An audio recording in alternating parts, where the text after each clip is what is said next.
ত্রয়োদশ জাতীয় সংসদ নির্বাচন সামনে রেখে নির্বাচন কমিশন হালনাগাদ ভোটার তালিকার খসড়া প্রকাশ আজ। আর এই মুহূর্তে আগারগাঁওয়ে নির্বাচন কমিশন ভবনে আছেন মিয়া আমিরুল। বিস্তারিত জেনে নিচ্ছি তার থেকে। আমিরুল, আপনার কাছে জানতে চাই যে খসড়া তালিকায় যদি কারো তথ্য ভুল আসে সেক্ষেত্রে সংশোধনের জন্য ঠিক কতদিন সময় পাওয়া যাবে?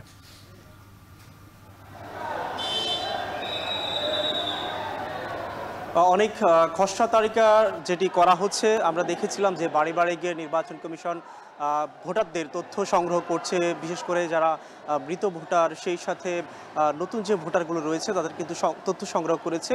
এবং কমিশনের পক্ষ থেকে এবার যে বিষয়টি সিদ্ধান্ত নেওয়া হয়েছে যে তারা 3 ধাপে ভোটার তালিকার প্রকাশ করবে। বিশেষ করে আমরা দেখেছিলাম যে মার্চের শুরুতে অর্থাৎ 2রা মার্চ যে ভোটার দিবস ছিল সেদিন কিন্তু কমিশনের পক্ষ থেকে সবশেষ জানানো হয়েছিল যে 12,37,00,000-এরও বেশি ভোটার রয়েছে বর্তমানে দেশে। এবং এরপর আমরা দেখেছিলাম বিভিন্ন প্রক্রিয়া সম্পন্ন করে কিন্তু কমিশনের পক্ষ থেকে এখন যেটি বলা হচ্ছে যে আজকে সম্পূরক ভোটার তালিকা দেওয়া হবে, যেটি কিংবা তাদের যে সংশোধনী কিংবা তাদের কারো যদি কোনো বিষয়ে আপত্তি থাকে সেই বিষয়টি কিন্তু 21শে আগস্ট পর্যন্ত তারা সুযোগ রাখছে নির্বাচন কমিশন।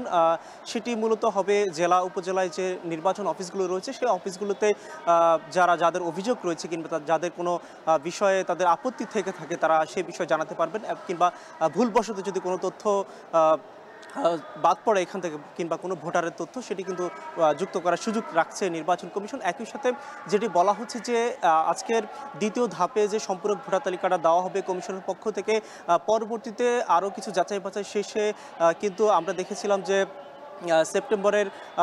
সেপ্টেম্বর মাস শেষে কিন্তু অক্টোবরের শেষের দিকে কিন্তু নির্বাচন কমিশনের পক্ষ থেকে বলা হচ্ছে যে 18 বছর যাদের হবে তারা কিন্তু এবার ভোটার তালিকা যুক্ত হতে পারবে। তথা তফসিলের আগেও কিন্তু আরেকটি ভোটার তালিকা দিতে যাচ্ছে নির্বাচন কমিশন। আর আজকে যে সম্পূরক ভোটার তালিকা দেওয়া হবে সেটি মূলত বলা হচ্ছে যে 44 লাখেরও বেশি ভোটার এখান থেকে বাদ পড়তে পারে এবং সংযুক্ত তথ্য হয়তো কমিশনের পক্ষ থেকে জানানো হতে পারে। অনেক নির্বাচন কমিশন অফিস থেকে যুক্ত ছিলেন মিয়া আমিরুল, জানাচ্ছিলেন সেখানে থেকে সবশেষ খবরাখবর।